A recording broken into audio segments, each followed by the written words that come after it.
I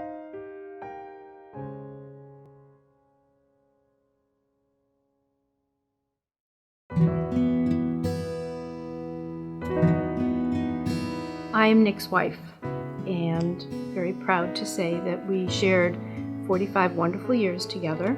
Nick was diagnosed with early onset Alzheimer's at the age of 58. As he progressed through his disease, I knew I could no longer take care of him at home.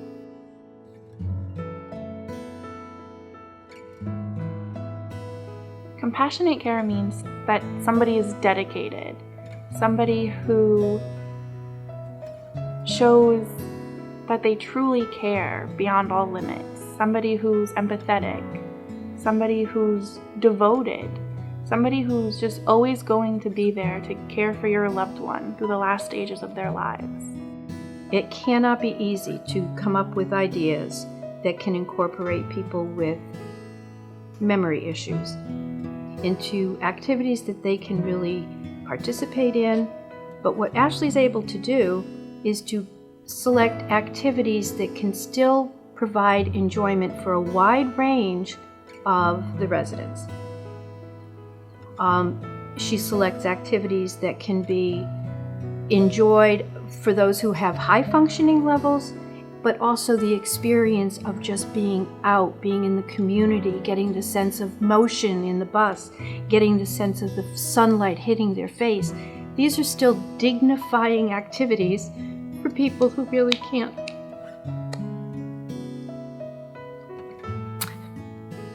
have family members do that for them. So I decided to take him on the trip. As we were leaving the restaurant, I looked over at the beach and I knew that Cheryl and Nick would always go to the beach while he was able to. But the actual act of taking his shoes off and putting his feet in the sand, and not only that, but cupping the sand and letting it trickle down his ankles and his feet.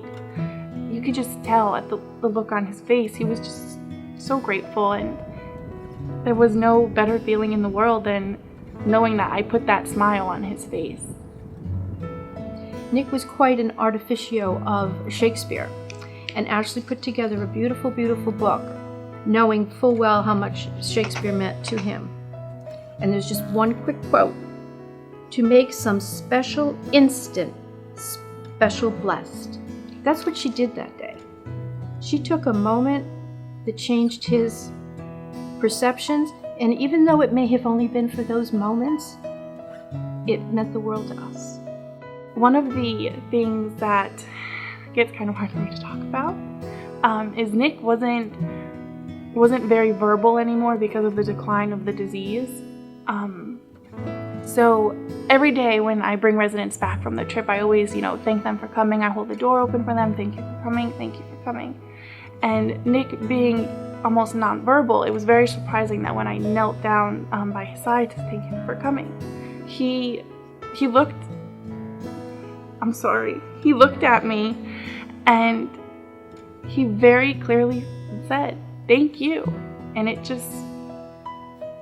meant the world to me.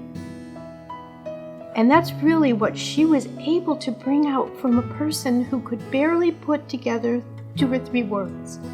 He truly appreciated that moment. Ashley made that happen. It was just such a beautiful moment for the both of us to have. And I wrote an email to Cheryl after explaining the moment and actually thanking her for allowing me to have that time with Nick, because it just means so much.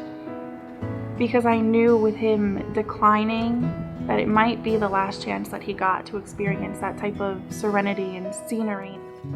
She's a part of the family, she's a part of the team, and I have never been more pleased with the way that Nick was cared for and the love and compassion that was shown to him every single day.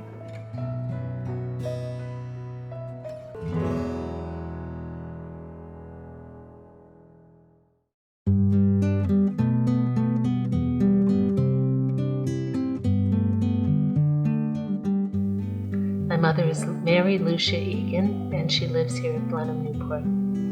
When my father died, my mother had had a rough 3 years as a nurse again, and I took her to Italy for a month. to try to get her back on track.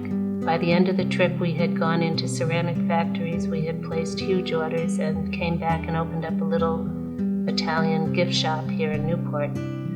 But then around 91, she got macular degeneration really kicked in, and the balance started getting a little tough, so at that point she had to retire, which broke her heart. She was magnificent as a partner. Up until 91, she was climbing ladders, she was hanging masks, and she landed us Cirque du Soleil, which truly changed all our lives. And it's just been very hard to have to stop having a partner on a day-to-day basis, although I do talk to her and get her opinion still.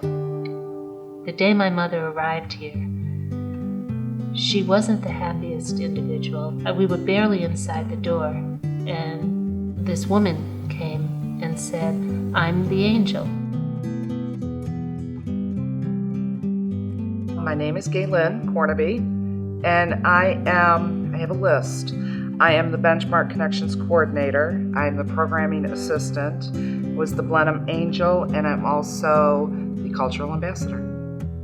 And she took my mother's hand, and my mother doesn't do that. She doesn't take people's hands, and she took Gaylyn's hand, and they just started talking and walking away, and I could see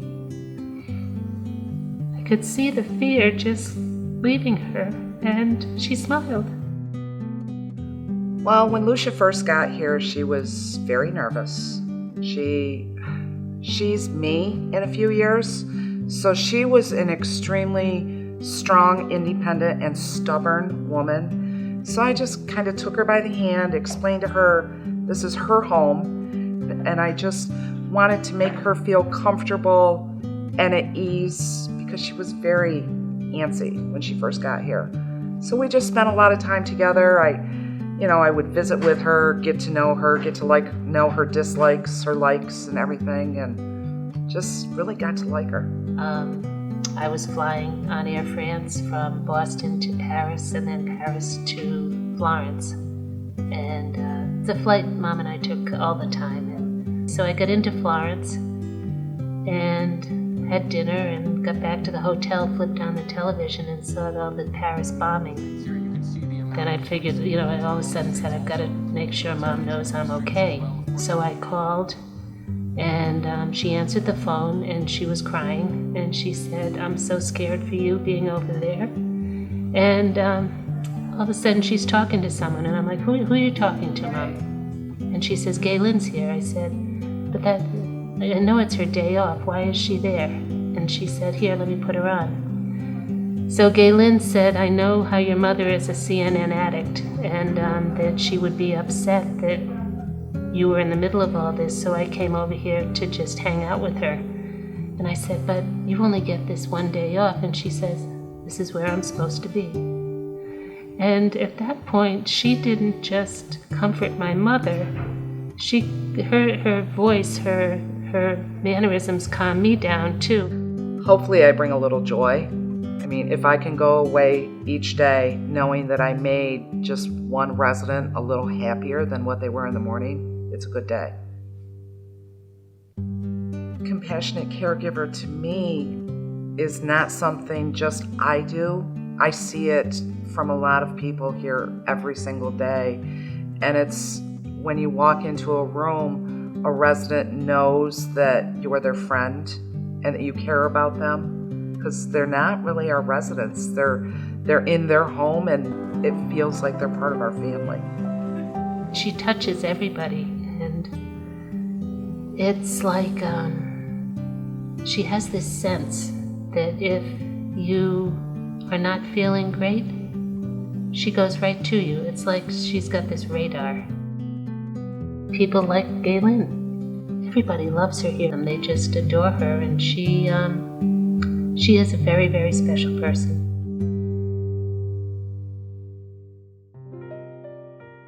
Compassionate care means to me treating that person the way I would want to be treated.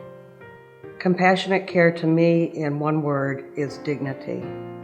If you start with dignity, then so many things flow from there, and it's just, it lends itself to the kind of caring community that the Arborist is.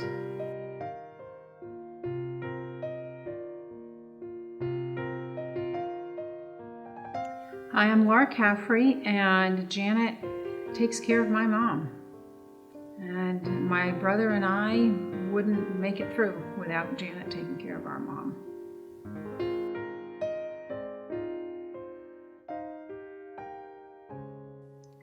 I'm Jane Mitigee. My mother is Harriet. Janet has been with her as a PCA for 1.5 years about, and she's with her 5 days a week. She's brought us total peace of mind, and my mother really treasures Janet.